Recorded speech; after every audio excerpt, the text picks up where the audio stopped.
अस्सलामुअलैकुम, मैं हूं डॉक्टर फ़िज़ा खान और मैं हूं पाकिस्तान। वो जिस हुकूमत की मुखालिफत में सबसे आगे थे उसी पार्टी के हो रहे। जी हाँ, मैं साबिक अपोजिशन लीडर राजा रियाज साहब का जिक्र कर रही हूँ, जो 2 हफ्ते पहले लंदन गए और मुस्लिम लीग ज्वाइन कर ली। अब चाहे कोई इसे फिक्स्ड मैच कहे या फिर उनकी बहसियत अपोजिशन लीडर 1.5 साल काविशों का इनाम, सच ये है कि राजा रियाज साहब इस हवाले से हमेशा याद रखे जाएंगे कि जब निगरान वजीर आजम का फैसला अटका हुआ था तो उन्होंने अनवारुल हक काकड़ साहब का नाम तजवीज़ किया, जिस पर साबिक वजीर आजम शहबाज शरीफ साहब ने भी इत्तफाक कर लिया। यकीनन ये उस वक्त का सबसे अहम फैसला था जिसके सामने आसिफ अली जरदारी साहब और नवाज शरीफ साहब की भी एक ना चली। बहुत से लोगों के लिए राजा रियाज साहब की नून लीग में शमूलियत कोई ज्यादा हैरानकुन बात नहीं है। 1993 से पार्लिमानी सियासत शुरू करने वाले राजा रियाज साहब 2016 तक पीपल्स पार्टी के जाले रहे, लेकिन 2018 में वो पीटीआई के हो गए। और ज़माने में वो मुस्लिम लीग नून के लिए क्या अमल करते थे, ज़रा सुनिएगा। जी, तो सुना आपने और देखा आपने। मेरे साथ मौजूद है राजा रियाज साहब। बहुत शुक्रिया राजा साहब आपका वक्त देने के लिए। राजा साहब, पहले तो आपको क्रेडिट जाता है कि निगरान वजीर आजम के लिए जो एक डेड लॉक पैदा हो गया था वो आपने चुटकी बजाते ख़त्म कर दिया। ये मुमकिन कैसे हुआ? ये जो तुर्क का पत्ता है ये आपके हाथ आया कैसे? आज ज़रा शेयर कीजिएगा। जी बिल्कुल, मैंने एज अपोजिशन लीडर नाम देने थे, 3 मैंने नाम दिए थे। उनमें से एक काकड़ साहब का नाम था और उसके बाद वज़ीर आज़म साहब की मेहरबानी, उस वक़्त मियाँ शहबाज शरीफ साहब वज़ीर आज़म थे, उन्होंने इससे इत्तफ़ाक़ किया और इस तरह हम दोनों ने मुतफ़क्का तौर पे इस नाम पर लिख कर दोनों ने साइन करके वो प्रेसिडेंट साहब को भिजवा दिए थे। ठीक है, और किसी को कोई एतराज़ नहीं हुआ? अभी तक तो किसी को एतराज़ नहीं है, आगे चल के किसी को हो तो मैं कुछ कह नहीं सकता। अच्छा राजा साहब, कुछ और नामों पे लोगों को एतराज़ हो रहा है, जैसा कि फवाद हसन फवाद साहब जो काबीना में शामिल हुए, उसके बाद फिर आहत चीमा साहब, और खासतौर पे पीपल्स पार्टी बड़ा खुलकर एतराज़ात कर रही है, कह रही है जो निगरान हुकूमत है ये शायद नून लीग की हुकूमत है। आपका इस पर क्या मौक़िफ़ है? जी, मेरा जो वज़रा बने हैं उनके साथ एज अपोजिशन लीडर मेरा इसमें कोई रोल नहीं है। हमारा सिर्फ रोल था वज़ीर आज़म की हद तक, वो रोल मैंने और शहबाज शरीफ साहब ने अदा किया। उसके बाद जो वज़रा बने हैं वो निगरान वज़ीर आज़म ने बनाए हैं। उन्होंने अपनी कबीना ख़ुद मुंतखब करनी थी, उन्होंने अपनी कबीना को ख़ुद मुंतखब किया है, ये उनका फ़ैसला है। और इन वज़रा के बारे में मेरा ख़्याल है मुनासिब होगा कि अगर किसी वक्त आपको वज़ीर आज़म साहब से मुलाकात हो तो उनसे ये पूछें कि किस किस नाम को, किसी भी नाम पे अगर आपने ज़िक्र करना है तो वज़ीर आज़म साहब से इस पर बात की जा सकती है। चले राजा साहब, अब देखना, अब तो आप अपोजिशन लीडर नहीं है ना, अब तो आप नून लीग का बाकायदा हिस्सा है, तो ये एतराज़ नून लीग पर किया जा रहा है। तो मैंने बतौर नून लीग के अहम रहनुमा आपसे सवाल पूछा कि अब आप नून लीग को रिप्रेजेंट कर रहे हैं, तो नून लीग पर जो तनकीद की जा रही है नामों के हवाले से, पीपल्स पार्टी की जानिब से, मैंने आपको बनने की वजह बताई। अब नून लीग के से अगर चाहे देखें 3 तो बैरोक्रेट हैं। ठीक है, आपका पॉइंट नाम लिया है। ठीक है, तो बैरोक्रेट जो होते हैं वो सबसे पहले स्टेट के होते हैं, उसके बाद थोड़ी बहुत उनकी किसी के साथ हमदर्दी हो सकती है तो स्टेट उनको सबसे वलीन होती है, स्टेट के वो मुलाजम होते हैं। इसलिए स्टेट के मुलाजम, इसमें लिखा हुआ है कि या कोई रिटायर्ड जज बन सकता है, रिटायर्ड जनरल बन सकता है, रिटायर्ड बैरोक्रेट बन सकता है, या कोई रिटायर्ड सियासतदान भी बन सकता है। तो उस हवाले से वो रिटायर्ड बैरोक्रेट थे, उस हवाले से वज़ीर आज़म, निगरान वज़ीर आज़म ने उनको अपनी कबीना में शामिल किया है। मेरा ख्याल इस पर कोई इतराज़ तो नहीं होना चाहिए। अच्छा राजा साहब, अफसोस के साथ कहूँगी कि तमाम लोग जो हैं, हमारी जो आवाम है, खास पे सोशल मीडिया, वहाँ पर बड़ा माजी याद करवाया जाता है कि जी फलां का पहली पार्टी के बारे में ये राय थी, दूसरी पार्टी के बारे में वो राय थी। अब आपने नून लीग चूँकि ज्वाइन कर ली तो नवाज शरीफ साहब के मुतालिक आप जो कुछ कहते रहे, अब लगता है कि दोनों जानिब से, वो भी आपके बारे में कहते रहे नून लीग वाले, अब शायद दोनों भुला चुके हैं। ज़ाहिर बात है भुला लिया तभी आपने वो पार्टी ज्वाइन कर ली। तो ये आपके लिए कितना मुश्किल फ़ैसला था कि अब जो रद्द अमल आएगा, आवाम का भी रद्द अमल आएगा, आप हल्के की सियासत करते हैं, तो आपको क्या लगता है कि तनकीद जो है वो फिर सबको बर्दाश्त करनी होती है? आपने ये तमाम चीज़ें सोचकर फैसला किया?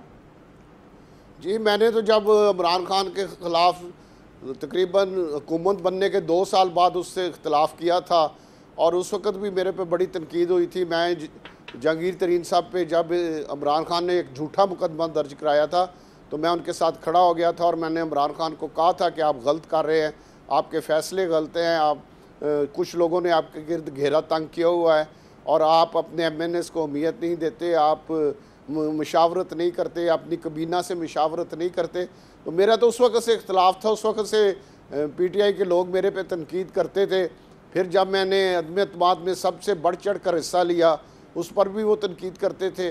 तो तनकीद तो अब सोशल मीडिया का दौर है, आपका मीडिया का दौर है, तनकीद तो आप लोगों का अपना हक समझते हैं और ज़रूर तनकीद करें, मुझे उससे कोई फ़र्क नहीं पड़ता। मैं जो अपने ज़हन और ज़मीर के मुताबिक मुनासिब समझता हूँ वो करता हूँ और इंशाल्लाह करता रहूँगा। बाकी जहाँ तक अवाम की बात है, हल्के की अवाम की, तो मैं जब अभी आया हूँ लंदन से, तो मेरी फैसलाबाद में मेरे दोस्तों साथियों ने और मुस्लिम लीग नून के कारकुनों ने इतना बड़ा इस्तकबाल किया है कि लोग हैरान रह गए। हालांकि महंगाई का असर है, लेकिन इसके बावजूद लोग हैरान रह गए कि इतनी दुनिया कहाँ से आ गई।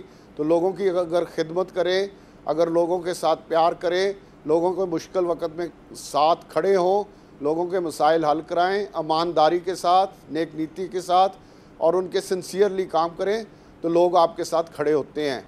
इसलिए लोग मेरे साथ, हल्के लोग मेरे साथ खड़े हैं, और उस दिन इस्तकबाल करके उन्होंने साबित कर दिया कि मेरे हल्के के अवाम मेरे साथ हैं। अच्छा, एक के मरीम नवाज साहिबा पार्टी छोड़ने वालों पर अक्सर कड़ी तनकीद करती आई और जलसों में खुलेआम कहती रही कि जो लोटों की जगह कहाँ पर होती है।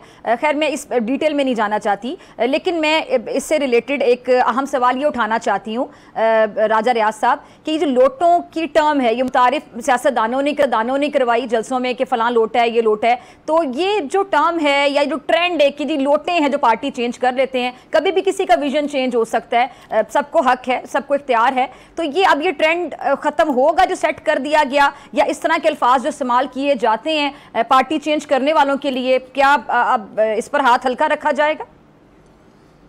देखिए जी, किसी को कुछ कहना, हर आदमी आज़ाद है, वो अपनी राय का इज़हार कर सकता है।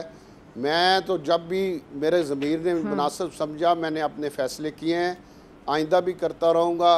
बाकी ये टर्म जो है, पूरी दुनिया में लोग सियासी जमातें तब्दील करते हैं, हमारे बड़े बड़े लीडरों ने सियासी जमातें तब्दील की हैं। जब आप मुनासिब समझते हैं कि इस वक्त क्या मुनासिब है, किसी वक्त आपसे गलती भी हो जाती है, खुदा न खास्ता, हम कोई फरिश्ते तो नहीं है कि हमसे गलती नहीं हो सकती, हमसे भी गलती हो सकती है, हम भी इंसान हैं, हर इंसान से किसी न किसी स्टेज पे कोई गलती होती है। तो इसलिए उस गलती को अगर दुरुस्त कर लिया जाए, तो अगर ये कहा जाए कि इसको ये कहना चाहिए या ये कहना चाहिए, वो अगले आदमी का सोच है, उसका देखने का जाविया है, मैं उस बारे में कुछ नहीं कह सकता। अच्छा, अब गलतियों का जिक्र कर रहे हैं, चेयरमैन PTI की सबसे बड़ी गलती क्या थी आपके मुताबिक, और जो PTI को यहाँ तक ले आई? जब वो वज़ीर-ए-आज़म बने तो 3-4 करप्ट तरीन लोगों के अलावा वो किसी की नहीं सुनते थे। उन्होंने करप्शन भी की, उनका सबसे बड़ा उनका जो करप्शन का और उनको गलत रास्ते पे ले के जाने वाला उनका सेक्रेटरी आज़म खान था, जो कि MNS के ख़िलाफ़ उन्हें भड़काता था, वज़ीरों के ख़िलाफ़ उनको भड़काता था।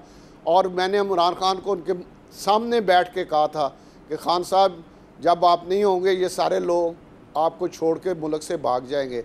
और आज वो सारे लोग छोड़ के भाग गए हैं। और इमरान खान अगर उस वक़्त अक्लमंदी से, जिस तरह वज़ीर-ए-आज़म की गलतियाँ करने के बावजूद, बेशुमार गलतियाँ करने के बावजूद, जब वो वज़ीर-ए-आज़म से उतरे तो उन्हें काफ़ी मकबूलियत मिली, मैं इस चीज़ का एतराफ़ करता हूँ। फिर उन्होंने एक साइफ़र का झूठा ड्रामा रचाया, कौम उस पर भी उनके पीछे लगी, लेकिन उसके बावजूद, क्योंकि वो एक ज़िद्दी बेवकूफ़ आदमी है और करप्ट लोगों के मशवरे पे चलता है, उसने ये बहुत अच्छे, उसका ग्राफ जा रहा था, लेकिन वो उससे संभाल नहीं सका, और उसने अपने कारकुनों को हमारे शदाग के मकबरों पर जाके उनको आग लगाने, तोड़ने, जिनाह हाउस को आग लगाने, तोड़ने जैसा अमल करके अपनी पार्टी भी तबाह कर ली और अपनी सियासत भी तबाह कर ली। अच्छा, पे एक सवाल राजा रियाज साहब, आप भी PTI में थे और बहुत से लोग जो पाकिस्तान तहरीक इंसाफ में थे और बहुत करीब थे चेयरमैन PTI के, जब उस तरह की गलत फैसले कर रहे होते थे तो कोई भी नहीं समझाता था, तब सब साथ थे।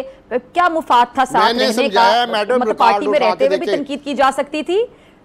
आप रिकॉर्ड उठा के जी, प्लीज शेयर कीजिए एक्सपीरियंस जब आप समझाते रहे। आप रिकॉर्ड उठा के देखें मैडम, मैंने उन्हें कई दफ़ा समझाया। मैं उनके खिलाफ, जब वो वज़ीर-ए-आज़म बने थे और पूरे अरूज पे थे, सब लोग उनके साथ एक पेज पे थे। मैंने उस वक्त उन पर तनकीद की थी और खुल के की थी, मीडिया पे की थी। उस वक्त कोई इमरान खान के ख़िलाफ़ बात ज़ुबान पे नहीं लाता था। मैंने खुलकर प्रेस कॉन्फ्रेंस से इमरान खान के ख़िलाफ़ उस वक्त की थी। ठीक है। अच्छा, आप किस हल्के से अब टिकट लेंगे, इंतखाब लड़ेंगे, इलेक्शन की तैयारी आपकी कैसी है? अब ज़रा थोड़ा शेयर कीजिएगा। मेरा अपना हल्का है, मैं यहाँ 40 साल से इस हल्के में सियासत कर रहा हूँ और इंशाअल्लाह ताला इसी हल्के से मुस्लिम लीग नून में टिकट के लिए अप्लाई करूँगा। बोर्ड फैसला करेगा। अगर मियाँ नवाज शरीफ साहब, मियाँ शहबाज शरीफ साहब टिकट देंगे तो इंशाअल्लाह भरपूर इलेक्शन इस हल्के से कौमी असम्बली का लड़ूंगा। राजा रियाज साहब, आपने अगर का लफ्ज़ इस्तेमाल किया कि अगर नवाज शरीफ साहब, शहबाज शरीफ साहब आपको टिकट देंगे, मतलब आपको कोई शक है कि आपको ये टिकट फैसला नहीं बोर्ड मिलेगा? ने करना है। मैं गैर मशरूत शामिल हुआ हूँ मुस्लिम लीग नून में, कोई मैंने शर्त नहीं रखी है। बोर्ड के सामने दरख्वास्त दूंगा, बोर्ड के सामने अगर उन्होंने बुलाया तो जाऊंगा भी, और उसके बाद फैसला मुस्लिम लीग नून के बोर्ड और मियाँ नवाज शरीफ साहब और मियाँ शहबाज शरीफ साहब ने करना है। उनका जो भी फैसला होगा मुझे मंजूर होगा। लेकिन राजा साहब, आप एक सीनियर सियासतदान हैं, आप शराइत की तो मैं बात नहीं करूंगी, लेकिन बहरहाल जब आपने एक पार्टी ज्वाइन की, दूसरी पार्टी को छोड़ा आपने पहले, फिर आपने एक पार्टी अब ज्वाइन कर ली है बाकायदा, काफ़ी हम अरसे से सुन रहे थे कि आप ज्वाइन करेंगे, अब आपने फैसला कर लिया, तो आप कभी भी यकीन दहानी नहीं करवाएगी कि आपको टिकट मिलेगा या नहीं मिलेगा? ये बात समझ नहीं आ रही। देखिए मोहतरमा, मैंने आपको बता दिया है कि मैंने गैर मशरूत मुस्लिम लीग नून में शमूलियत अख्तियार की है। टिकट का फ़ैसला बोर्ड ने करना है। जब दरख्वास्तें होंगी दरख्वास्त दूंगा। हल्के आज बन गए हैं माशाल्लाह। मेरा हल्का पहले वाला रहा है, उसमें कोई तब्दीली नहीं है। इंशाअल्लाह ताला यहाँ से दरख्वास्त दूंगा। फ़ैसला जो है वो मुस्लिम लीग नून की आला क़यादत ने करना है और वो जो भी फैसला करेंगे मुझे कबूल है। ठीक है जी, चलें। राजा साहब, कल खुर्शीद शाह साहब मेरे साथ प्रोग्राम में मौजूद थे, तो उनका ये कहना था कि मुस्लिम लीग नून के साथ हाथ हो जाएगा। आप इस पर ज़रा कमेंट कीजिएगा, आपको क्या समझ आती, क्या कहना चाह रहे हैं? वो मेरे बड़े भाई हैं, पुराने सियासतदान हैं। उन्होंने अपनी एक राय का इज़हार किया है। हर आदमी को हक़ है कि वो अपने जो सोच रहा है या जो समझ रहा है वो आपके प्रोग्राम में वो बात कर सकता है। इंशाअल्लाह ताला चीज़ें ठीक होंगी और तमाम चीज़ें हाथ वाली बात नहीं। ये तो इलेक्शन है और इलेक्शन में अवाम ने फ़ैसला करना है। अवाम इंशाअल्लाह मुस्लिम लीग नून के साथ हैं, मियाँ नवाज शरीफ के साथ हैं। इंशाअल्लाह भरपूर मुस्लिम लीग नून पाकिस्तान में इलेक्शन लड़ेगी। आगे फ़ैसला अवाम ने करना है और अल्लाह ताला ने करना। अच्छा राजा रियाज साहब, आप तो पीपल्स पार्टी में भी रहे हैं, तो आप पीपल्स पार्टी के मिजाज को भी समझते हैं, तहरीक इंसाफ के मिजाज को भी समझते हैं। अब आप नून लीग का हिस्सा बने हैं, कुछ सोच समझ के बने होंगे, तो आपको क्या लगता है जो पीपल्स पार्टी और नून लीग में एकदम से इतनी दूरियां पैदा होगी, इसकी वजह क्या है?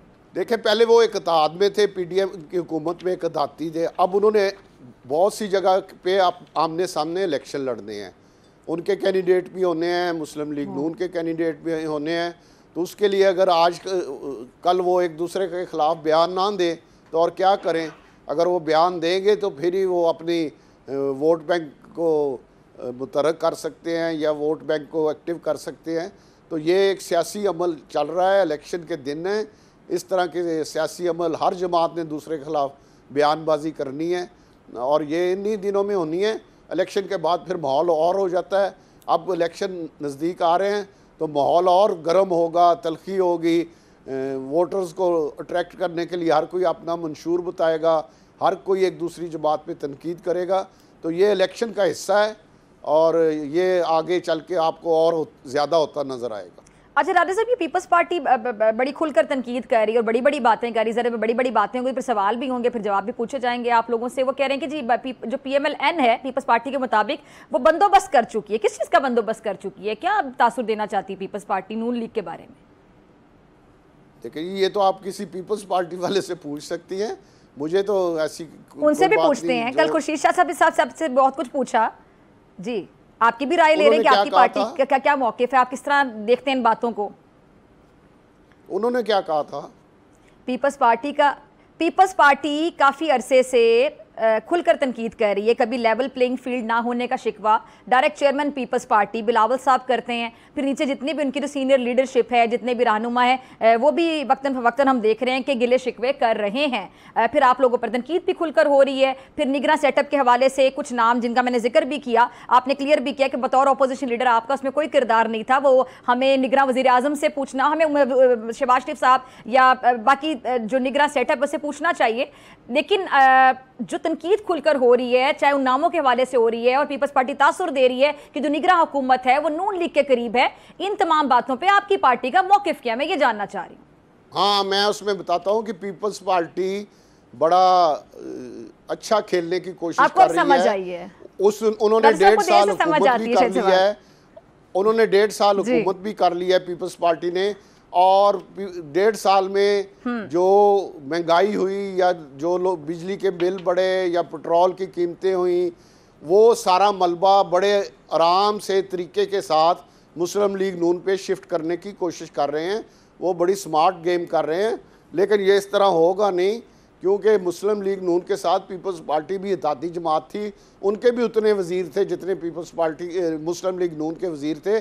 तो पीडीएम की हुकूमत में जो जमातें शामिल थी, जो उस वक्त कुछ काम बेहतर नहीं हो सके, उसका मलबा सब पे पड़ेगा। सिर्फ नून लीग की तरफ वो बड़े स्मार्ट तरीके से शिफ्ट करने की कोशिश कर रहे हैं, जो कि नहीं होगा, और वो अपने आप को ये साबित करने की कोशिश कर रहे हैं कि 16 माह के दौरान हम तो अपोजिशन में थे, हालांकि वो अपोजिशन में नहीं थे, वो हुकूमत में थे। इसलिए उस दौरे हुकूमत में मियाँ शहबाज शरीफ को एक बहुत बड़ा क्रेडिट जाता है कि उन्होंने मुल्क को डिफ़ॉल्ट होने से बचाया। अगर मुल्क डिफ़ॉल्ट हो जाता तो आज जो महंगाई है, इससे 3 गुना ज़्यादा महंगाई होनी थी, इससे 3 गुना ज़्यादा पेट्रोल महंगा होना था, और पूरी दुनिया में के साथ हमारा राब्ता कट जाना था, हमारी एक्सपोर्ट बंद हो जानी थी, बहुत से मसाइल खड़े हो जाने थे। तो शहबाज शरीफ साहब को ये बहुत बड़ा क्रेडिट जाता है कि इमरान खान जो मुल्क को बिल्कुल। अच्छा राजा साहब, आप शहबाज शरीफ साहब की तारीफ कर रहे हैं, तो आप अगला वजीर आजम अगर नून लीग की हुकूमत आती, शहबाज शरीफ साहब को देखते हैं, नवाज शरीफ साहब को देखते हैं? शहबाज शरीफ नवाज शरीफ साहब दोनों की शहबाज शरीफ साहब खुद कहते हैं कि हमारे कैंडिडेट मियां नवाज शरीफ साहब है, तो फिर आपको और मुझे बहस करने की क्या जरूरत है? फिर ये बहस होती क्यों है? चले इसका जवाब दे दें आज। ये बस मीडिया को कुछ ना कुछ चाहिए होता है ना। आपने भी तो अभी सवाल किया है, हालांकि खुद मियाँ शहबाज शरीफ कह रहे हैं कि हमारे मुस्लिम लीग उनके कैंडिडेट नवाज शरीफ साहब हैं, इसके बाद आपका ये सवाल बनता ही नहीं है। चलें ठीक है, मैं आगे चलती हूँ। ये जो नवाज शरीफ साहब जजेस और जर्नलों के एहतसाब का नारा लगाकर दोबारा से जो मुस्लिम लीग नून है उसमें हम सुनने में हमें आ रहा है कि जब नवाज शरीफ साहब 21 अक्टूबर को वापस आएंगे तो बड़ी वो जारहाना पोजीशन लेंगे, इलेक्शन कैंपेन बड़ी धुआंधार और जारहाना की जाएगी। आपको लगता है कि इस तरह की जारहाना इलेक्शन कैंपेन करनी चाहिए? जी बिल्कुल, इलेक्शन है, इलेक्शन में आप खुल के नहीं खेलेंगे तो फिर आपकी जमात किस तरह लोगों में मकबूलियत हासिल करेगी, किस तरह आपको वोट पड़ेंगे? तो जराना, खुल के खेलना, तनकीद, ये सारा इलेक्शन का हिस्सा है, और मियाँ नवाज शरीफ इंशाल्लाह खुल के ये सारे काम करेंगे। यानी आपका ये मानना है कि खुलकर जब तनकीद की जाती है, जर्नलों का नाम लेके, जजेस का नाम लेके, जिससे आपको गिले शिकवे होते हैं तो वोट मिलता है, आप ये कहना चाह रहे हैं? देखिए, ये नाम लें या ना लें ये एक अलहदा चैप्टर है, लेकिन खुल के बात तो करेंगे मियाँ नवाज शरीफ साहब। उनके साथ 2-3 दफ़ा बड़ी सख्त ज्यादती हुई है। आपने कहा ना उसको मशरूत कर दिया वोट के साथ।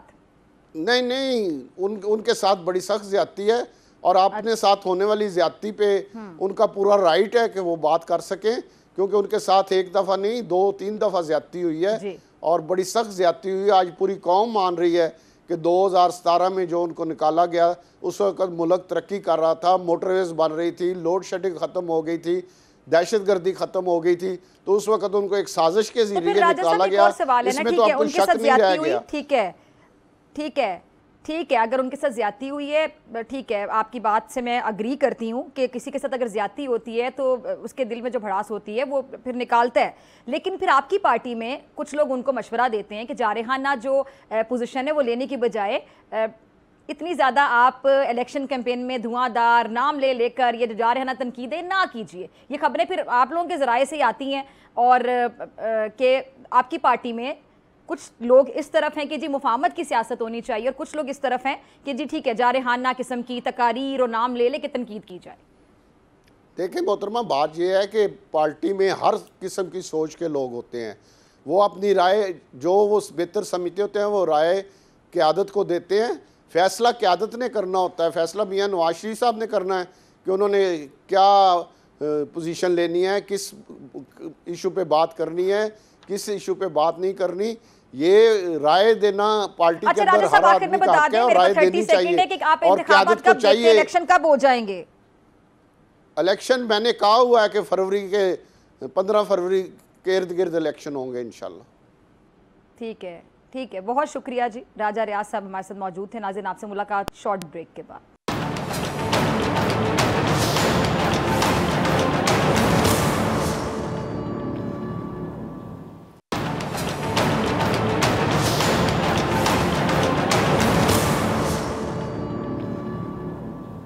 वेलकम बैक नाजरीन। पीडीएम दौर के आखिरी महीनों में आसिफ अली जरदारी साहब खासे जो है मुस्तअद नजर आए हैं और गो पीपल्स पार्टी बिलावल भुट्टो को अगला वज़ीर-ए-आज़म देखने की ख्वाहिशमंद है, लेकिन कई रहनुमा आसिफ अली जरदारी साहब को भी वज़ीर-ए-आज़म के उम्मीदवार के तौर पर देख रहे थे।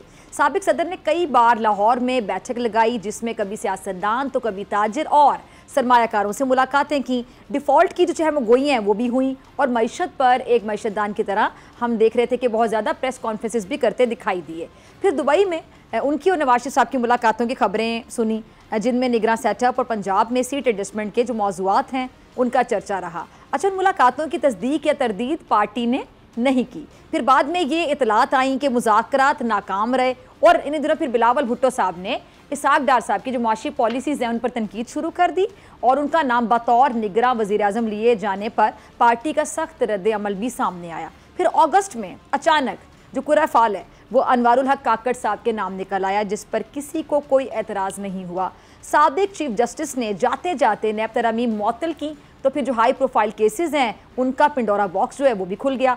अब सूरत हाल ये है कि एक तरफ नवाज शरीफ साहब 21 अक्टूबर को पाकिस्तान आने को हैं और दूसरी जानिब 24 अक्टूबर को एहतसाब अदालत ने आसिफ अली जरदारी साहब को जाली बैंक अकाउंट्स और तोशा खाना केस में तलब कर लिया है। होने क्या जा रहा है? क्या एक बार फिर से जो सियासी कायदीन हैं उन पर नैब का जो शिकस्त होगा? क्या इंतखाबात से पहले कोई बड़ी गिरफ्तारियों का भी इम्कान है? और जो सियासी मंजरनामा है वो होगा क्या? और आगे जो अगर हम पीडीएम के हवाले से भी बात करें, कदम से कदम मिलाकर चलने वाले अब जो मुखालिफत की तरह हम देख रहे हैं एक दूसरे की तरफ आंखों में आंखें डाले खड़े हुए हैं, क्या ये सूरत हाल आने वाले दिनों में कहीं बहुत बड़ी को महाजराई की कैफियत तो इख्तियार नहीं करेगी? बहुत से सवालात हैं जिनके जवाब तलाश करने के लिए मेरे साथ मौजूद मेहमान मौजूद हैं। मैं तारुफ करवा देती हूँ पीपल्स पार्टी की सीनियर रहनुमा शैला रज़ा साहब, बहुत शुक्रिया ज्वाइन करने के लिए, वक्त देने के लिए। और माहिर कानून हाफिज़ एहसान अहमद साहब सांबा स्टूडियोज़ में वैसे मौजूद हैं, आपका भी बहुत शुक्रिया हाफिज़ एहसान साहब ज्वाइन करने के लिए। शैला साहबा से मैं शुरू करना चाहूँगी आपकी इजाज़त से। शैला साहबा, जो आपकी पार्टी है उसके मुताबिक निगरां हुकूमत में जो नून लीग के करीबी लोग हैं या हमदर्द लोग हैं वो बैठे हुए हैं और लेवल प्लेइंग फील्ड ना होने का शिकवा हो रहा है कि लेवल प्लेइंग फील्ड नहीं है, फंड्स नहीं मिल रहे हैं। अच्छा, नैब केसेस का खुलना भी क्या इसी सिलसिले की कड़ी है?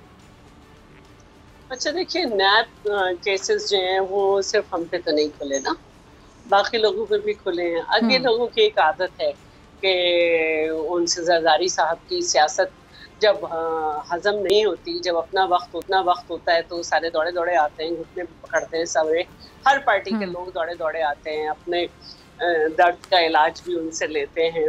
लेकिन जब किसी की तरफ उनका बस नहीं चलता तो हर बात में जरदारी साहब को लाते भी हैं। तो देखिए, केसेस जो है ना उनकी कोई अहमियत नहीं है सिवाय इसके कि जिसका दिल चाहता है वो ज़बान काट देता है, जिसका दिल चाहता है वो कहता है सिंध में नहीं चलेंगे, इस्लामाबाद में चलेंगे। तो इसके अलावा उनकी कोई अहमियत नहीं है, उनमें कुछ नहीं है। तो केसेस तो कोई मसला नहीं है, बहुत सारे लोगों पे खुले हैं।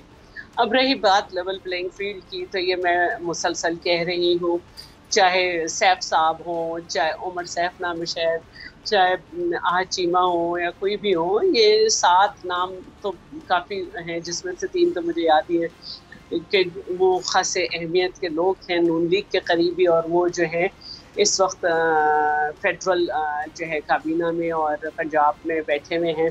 और हद तो ये है कि इलेक्शन कमीशन ने भी ख़त लिखा कि सर आप न्यूट्रल लोगों को लें। अब दूसरी बात जो है वो ये है कि मैंने बार बार इसकी तरफ 2 दिन से भी और उससे पहले भी, 2 दिन से इसलिए कि 2 दिन पहले जो है वो कराची में सिंध के तमाम इलेक्टेड जो कि लोकल गवर्नमेंट के नुमाइंदे हैं उन्होंने बैठक लगाई थी, और उससे पहले हम मुसलसल कह रहे थे कि हमारे जो बजटेड फंड हैं डेवलपमेंट के उनको रोक दिया गया है।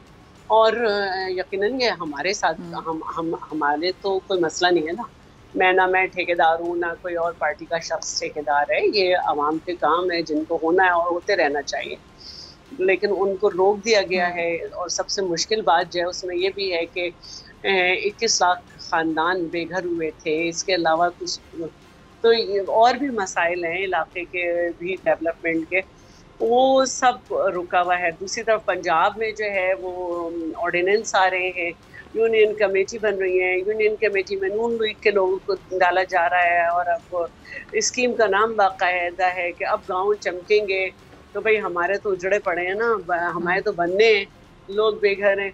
तो ये सारी बातें हैं जिसको जो बहुत संजीदा हैं लेकिन जिनको और गौर तलब हैं, लेकिन इस पे बात नहीं हो रही है। और जब भी हम बात करते हैं कि लेवल प्लेइंग फील्ड नहीं है तो सारे बैठ के कहते हैं आपने हमारे साथ इतने अरसे हम 16 महीने चले हैं, ये हैं वो हैं। तो भाई हम 16 महीने की तो बात नहीं कर रहे हैं ना, हम तो इस वक्त की बात कर रहे हैं कि ये जो है ये मामला सही नहीं है।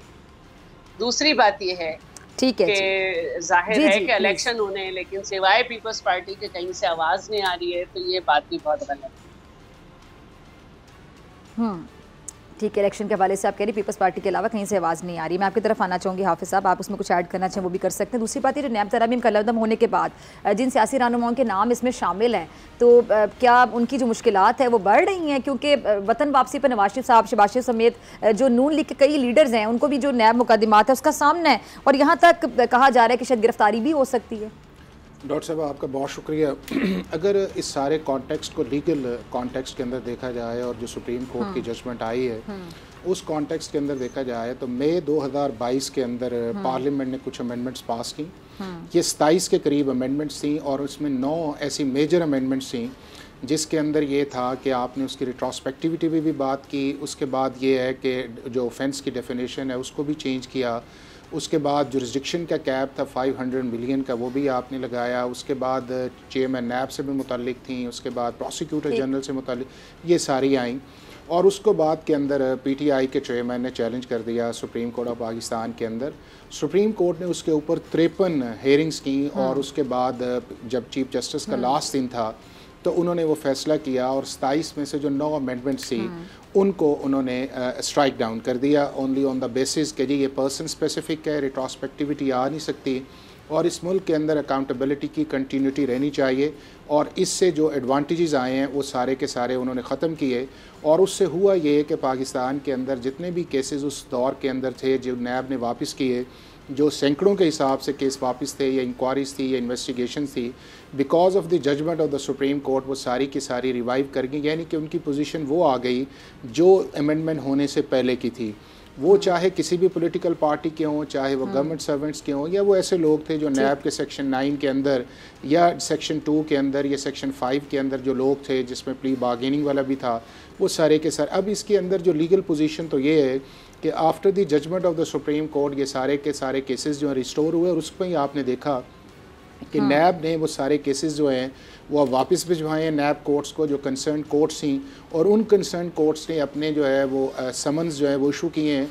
और पाकिस्तान के क्रिमिनल जस्टिस सिस्टम के अंदर और दुनिया के हर क्रिमिनल जस्टिस सिस्टम के अंदर ये है कि अगर आपका कोई फौजदारी केस चल रहा है तो उसके अंदर आपकी पर्सनल प्रेजेंस जो है वो ज़रूरी है, अनटिल ये है कि आप कोई स्पेशल एक्सक्यूज़ न करें कि मैं शहर से बाहर हूँ या मैं बीमार हूँ या मैं पेश नहीं हो सकता, तो वो सिर्फ उस डेट की हद तक उसकी जो इफेक्टिवनेस रहेगी, नहीं तो अदरवाइज़ जो है वो आपकी पर्सन अटेंडेंस जो है वो ज़रूरी है।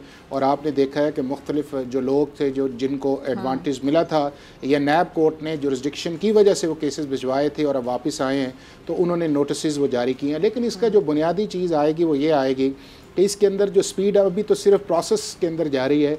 अगर फेडरल गवर्नमेंट इसके ख़िलाफ़ रिव्यू फाइल करती है और चीफ जस्टिस जो है उसको ख़ुद सुनते हैं, चूँकि पहले जो फ़ैसला आया है वो 2-1 का आया है और उसके अंदर ये है कि जो चीफ जस्टिस जिन्होंने फ़ैसला इस अमेंडमेंट्स के ख़िलाफ़ दिया था वो अब चले गए हैं। तो अब जो इस वक्त सर्विंग जजेज़ हैं वो एक एक करके उनकी ओपिनियन है, तो जो फ़ाइनल इसके अंदर चीज़ आएगी वो आएगी चीफ जस्टिस ऑफ पाकिस्तान जो मौजूद हैं कि वो किस तरह पार्लियामेंट की सुप्रीमेसी पे बात करते हैं या लेजिस्लेशन पे करते हैं। तो ये सारी चीज़ें जो हल तलब है, और मैं ये समझता हूँ कि चीफ जस्टिस ऑफ पाकिस्तान ने जिस तरह ये 3-4 बड़े बड़े स्टेप्स लिए हैं कि आपने देखा कि प्रैक्टिस एंड प्रोसीजर के ऊपर 15 रुकनी बेंच भी बनाया है, उसके बाद पार्लियामेंट की लेजिस्लेशन के ऊपर भी उन्होंने पॉजिटिव बात की है, फिर एडजर्नमेंट्स पे भी बात की है। इस तरह वो सारे फैसले जो हैं जिस तरह के इंपॉर्टेंट हैं उन्हें इमीडिएट ये प्रैक्टिस एंड प्रोसीजर एक्ट के बाद लगाया जाना चाहिए, सुनना जाना चाहिए और उसके ऊपर एक कंक्लूसिव फैसला आना चाहिए। ठीक है जी, ठीक है। शैला साहिबा, मैं आपकी तरफ आना चाहूँगी। शैला साहिबा, ये जो पीडीएम हुकूमत है उससे अलग दिखाने की कोशिश कर रहे हैं नवाज शरीफ साहब खुद को, तो फिर जो सारी जिम्मेदारी है वो 12 जमातों पे पड़ती है। दूसरी बात है, पीडीएम का मौके तो पहले भी बड़ा क्लियरली आ गया था, मौलाना साहब ने जब ये स्टेटमेंट दी थी कि जी ये हुकूमत जो हमने चलाई 16 महीने 13 जमातों ने मिलकर, ये तो जरदारी साहब अगर उस टाइम पे बाजिद ना होते तो शायद इंतखाबात की तरफ माहौल चला जाता, लेकिन ये जरदारी साहब की वजह से या पीपल्स पार्टी की वजह से ये हुकूमत हमें करनी पड़ी 16 महीने। अच्छा देखें, पहली बात तो ये है कि नवाज शरीफ कैसे बरीउस ज़िम्मा हो सकते हैं, तो बड़ी हैरत अंगेज़ बात है, क्योंकि मुस्लिम लीग नून का वज़ीर आज़म, मुस्लिम लीग नून का वज़ीर दाखिला, मुस्लिम लीग नून का वज़ीर ख़ारजा, वो वज़ीर दिफा, मुस्लिम लीग नून का जो है वो वज़ीर माइशत कहना मुझे लगता है मुश्किल, ठीक है, फाइनेंस मिनिस्टर और बहुत सारे मिनिस्टर्स, तो इससे कोई बरीउस ज़िम्मा तो नहीं हो वज़ीर खजाना जी, हर एक के जी, हर एक की, हाँ नहीं कहा जाता मुझसे, तो हर एक की जो है वो अपनी जिम्मेदारियां थी, तो नवाज शरीफ इससे बरीउस ज़िम्मा नहीं हो सकते। जहाँ तक बात है, हम तो ये कहते हैं कि हम तो बहुत पहले चाहते थे और सबसे पहले हम ही थे जो ये बार बार कह रहे थे कि वोट ऑफ नो कॉन्फिडेंस लाया जाना चाहिए, और उसकी हमने बाकायदा तरतीब भी बताई थी कि पहले कौन सी असेंबली, फिर कौन सी असेंबली, फिर इस तरह करके, लेकिन देर से समझ आया, देर आया दुरुस्त आयत, और अल्हम्दुलिल्लाह पहली दफ़ा पाकिस्तान की तारीख़ में जो है मोशन ऑफ नो कॉन्फिडेंस आई और इस तरह कि वो कामयाब हो गई। अदरवाइज़ मोहतरमा के ख़िलाफ़ एक कोशिश की गई थी लेकिन वो नाकाम रही। अच्छा, आपकी तरफ आना चाहूँगी मैं, हाफिज़ साहब। अगर नवाज शरीफ साहब के जो कानूनी मामलात हैं वो जूं के तुंग रहते हैं, तो फिर बहुत से लोगों को ये शक है, बहुत से तज्जियाकार, तबसरा करने वाले या जो मुखालिफत करते हैं नून लीग की, तो वो कहते हैं कि फिर उससे 21 अक्टूबर नहीं आएगा। देखिए, चीज़ ये है कि अगर आप उनके लीगल स्टेटस पे बात करें तो उसके दो एस्पेक्ट्स हैं। एक उसका एस्पेक्ट्स ये है कि जो कॉन्स्टिट्यूशन के अंदर डिस्क्वालिफिकेशन है, और वो डिस्क्वालिफिकेशन ये है कि पनामा केस के अंदर जो सुप्रीम कोर्ट के बेंच ने एक रूलिंग दी उसके अंदर उन्हें 62(1)H के अंदर किया गया, और वो उनकी डिस्क्वालिफिकेशन परमानेंट है कि अगर वो फ़र्ज़ किया, अगर क्रिमिनल साइड छोड़ भी दें तो वो पाकिस्तान की पॉलिटिक्स के अंदर इलेक्शन के अंदर हिस्सा नहीं ले सकते जितनी देर तक वो जो 61(2)H का कैब है, या सुप्रीम कोर्ट उस जजमेंट को रिविजिट करे, या ये है कि सुप्रीम कोर्ट के अंदर इस तरह का आइडेंटिकल केसेस जाए और सुप्रीम कोर्ट उसके अंदर एक नई जूरिस्प्रूडेंस जो है उसको लेके आए। सही। अब दूसरा ये है उनका कि उनके 3 इस वक्त केसेस थे उस पनामा जजमेंट के बाद। एक था फ्लैगशिप का केस, दूसरा एवनफील्ड का था, और तीसरा उसके अंदर अल अजीजिया का था। अब तीनों केसेस के अंदर जब वो चले नैब कोर्ट्स के अंदर, तो उसके अंदर 2 के अंदर उन्हें सज़ा हुई, एक के अंदर उन्हें 10 साल की सज़ा हुई जो एवन फील्ड्स वाले अपार्टमेंट्स हैं, अल अजीजिया के अंदर उन्हें 7 साल की सज़ा हुई, और जो फ्लैगशिप वाला था उसके अंदर वो एक्विट हो गए।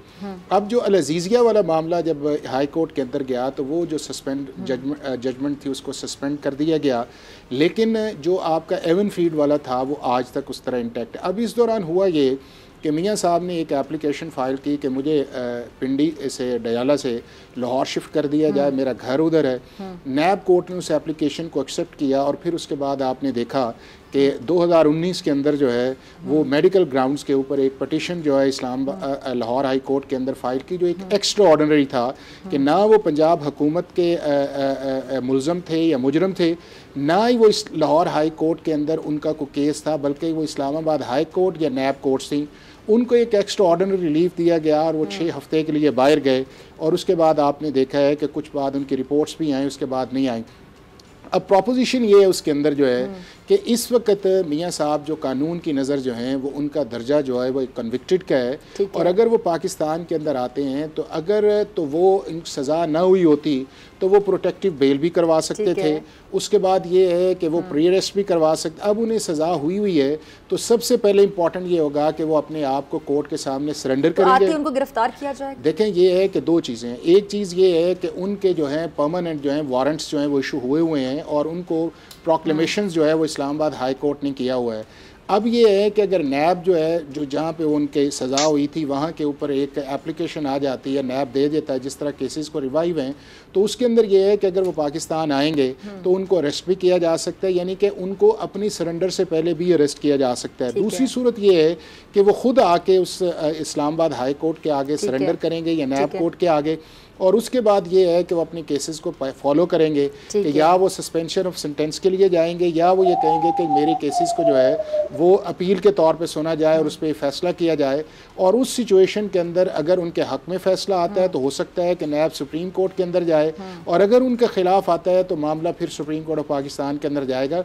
तो ये जो सारा प्रोसेस है, ये जिस तरह आपको पता है कि पाकिस्तान का जस्टिस सिस्टम है उसके अंदर डिले भी हो सकती है, चीज़ें लंबी भी जा सकती हैं, लेकिन ये कहना कि जी आके वो फौरी तौर पे पाकिस्तान की इलेक्शन पॉलिटिक्स के अंदर हिस्सा लेंगे तो बज़ाहिर जो है वो जो कानूनी तौर पे उनके आगे बहुत सारी लीगल हर्डल्स हैं। और दूसरा ये है कि कन्विक्शन भी मौजूद हो और डिस्क्वालिफिकेशन अंडर द कॉन्स्टिट्यूशन भी हो, तो दोनों सूरतें जो हैं वो मेरा नहीं ख्याल कि इस इलेक्शन से पहले ये मामला जो है वो रिजॉल्व होगा। ठीक है जी, शैला साहिबा मैं आपकी तरफ आना चाहूँगी। बिलावल साहब और आसिफ अली जरदारी साहब के हवाले से बहुत सी खबरें गर्दिश कर रही कुछ दिनों से कि जी दोनों कुछ मामलात पर एक पेज पर नहीं हैं, लेकिन पीपल्स पार्टी से जिसका भी मौक़िफ़ लिया जाता है तो कोई भी इसकी तस्दीक भी नहीं करता, तरदीद भी नहीं करता। तो ये खबरें जारी बातें कहीं ना कहीं से तो आ रही होंगी शैला साहबा, क्योंकि कहते हैं कि जब आग होती है तो ही धुआं होता है, धुआं आग के बगैर नहीं होता है। तो आपको क्या लगता है खबरें क्यों गर्दिश कर रही है? ये है ना बड़ी सिंपल सी बात है। देखिए हमारे यहाँ CEC जो है उसके फैसले जो हैं वो सब मानते हैं। पहली CEC हुई और उस CEC में सब ने जो मुतालबा था वो 90 दिन के अंदर इलेक्शन का था, क्योंकि हमारा कहना ये था कि जो CCI की मीटिंग हुई थी आखिरी, उसमें ब्लॉक का रिजल्ट उस वक्त तक नहीं आया था और उसमें इतनी बड़ी तब्दीलियां नहीं थी कि नेशनल असेंबली की सीट्स में इजाफा होता वगैरह वगैरह, तो उसके लिए ये ज़रूरी नहीं था कि डिलिमिटेशन हो। तो हमारी जो CEC की मीटिंग थी उसमें ये फैसला हुआ कि 90 दिन के अंदर इलेक्शन कराया जाए। वहाँ पे कोई डिसेंटिंग वॉइस नहीं थी, इसका मतलब था कि सब CEC के फैसलों के पाबंद हैं। किसी जगह कोई सवाल हुआ जरदारी साहब से तो उन्होंने कह दिया कि ज़रूरी जो उन्होंने कहा, तो उस पर चेयरमैन ने यही कहा कि भाई पार्टी के अंदर जो फैसला हुआ है हम तो सब उसके पाबंद हैं और मैं भी उसका पाबंद हूँ। सेकंड CEC जो हुई तो उसमें CEC ने इख्तियार जरदारी साहब को दिया कि आप तमाम पॉलिटिकल पार्टीज को जो है उनसे बात करें और मतलब एक जो भाईचारे की फिजा है उसको बरकरार रखते हुए उन सबको इस बात पर लेकर आए कि कब इलेक्शन होने और जल्दी होने हैं। तो ये एक बात है जिसमें कोई ऐसी बात नहीं है कि जी अगर मैं किसी तंजीम में हूँ और उस तंजीम के अंदर कसरत राय से एक चीज़ इत्तेफाक पा गई है तो मैं अपना फैसला अलग से कहीं जाके उस पर नहीं थोपूंगी। हाँ, जो मेरी राय है वो एक अलग होगी, लेकिन हो सकती है, लेकिन जो फैसला है उसके ऊपर मेरी राय का इंतबाक नहीं होगा। और ये एक बात थी जिसको लोगों ने, किसी ने गुड कॉप किया, किसी ने बैड कॉप किया, किसी ने कहा लड़ाई हो गई, किसी ने कहा वाह वाह वाह बहुत मजे आए। तो लोगों का काम करना, हम अपना काम कर रहे हैं, वो अपना काम करें।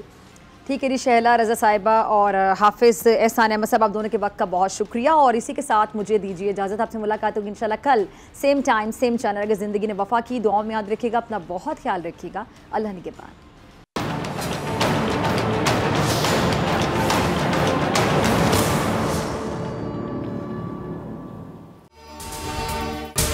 अगर आपको ये वीडियो पसंद आई तो सब्सक्राइब करें और बेल आइकन पर क्लिक करें।